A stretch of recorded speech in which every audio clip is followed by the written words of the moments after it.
My understanding is that the numbers are looking better today for NCR. I think our not or our infectivity rate is at 0.94. At least that's the last figure I saw. What does that mean? And does that mean that we can go shift to alert level 3 already this week, or is that still too premature? Well, yung reproduction number natin, it's now around 0.98. Tumaas ng konti because yesterday's number had a spike. Okay. Yung latest Some number adjustment. today. Yes, sir. Yes, sir. Go yung ahead. latest number today, wala pa eh. So we've been waiting for it. Naka-campfire na kami. So it was, I mean, normally it comes out 4 p.m. Pero right now, in suspense kami lahat sa latest numbers ng Department of Health. Eh. But anyway, regardless, we're seeing a downward trend since September 11. Reproduction number is less than 1. Yung growth rate is negative 15%. Average number of cases decreasing at 7-day average decreasing. Positivity rate decreased from, it was as high as 25 to 26%. Pero this week it's 19%. Okay. So there's when the positivity rate decreases, it's one of the strongest indicators. Now we're not just seeing a mirage or there's a backlog of cases. What we know is we're seeing a clear trend.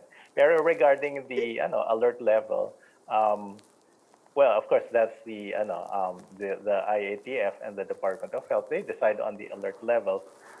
In the first place, hindi clear sa amin kung ano yung basis. Parameters. Yeah, the parameters, because I did not familiarize myself with it. Alam ko may mga criteria sila for alert levels 1, 2, 3, 4, and 5. I did not familiarize myself with that. I think it's based on ADAR and healthcare utilization. Yes, sir. Yun, sir. Yung utilization, kamusta siya? Well, it's still at ICU is still at around 70+%.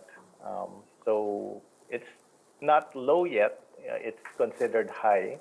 And yung ADAR natin, it's still nasa critical level or at least nasa high level.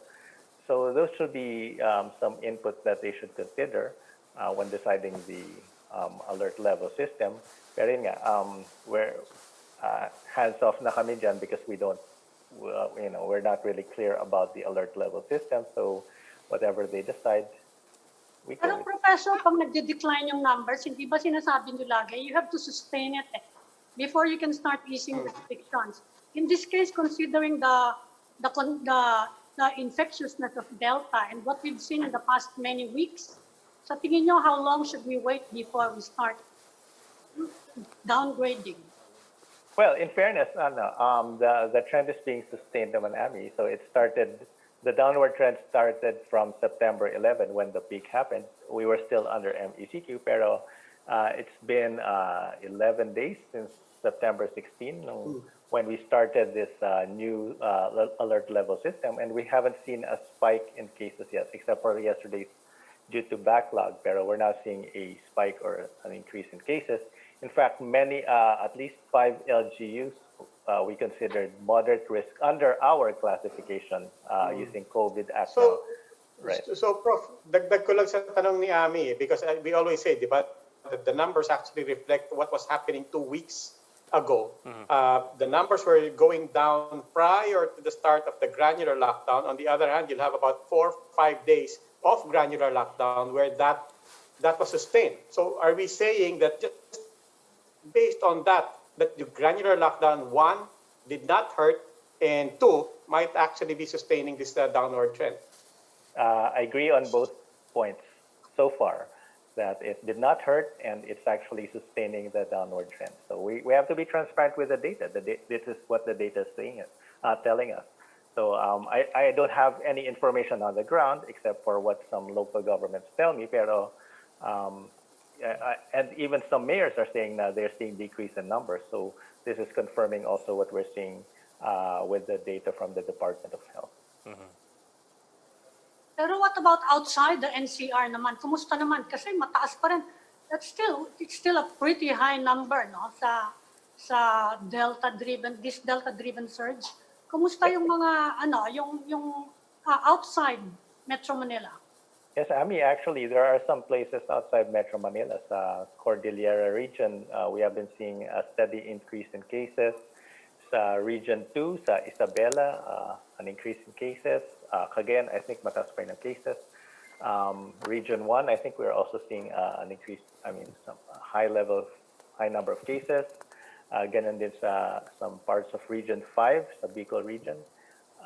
Yung iba, it's not clear to us kasi just the other day we saw a spike in Cebu City, pero we're not sure where that spike is attributed to kasi the positivity rate did not spike. So we asked the doctors in Cebu City, sabi na there's no spike in Cebu City. So there are some data, something's going on with the data and we're not sure how to explain.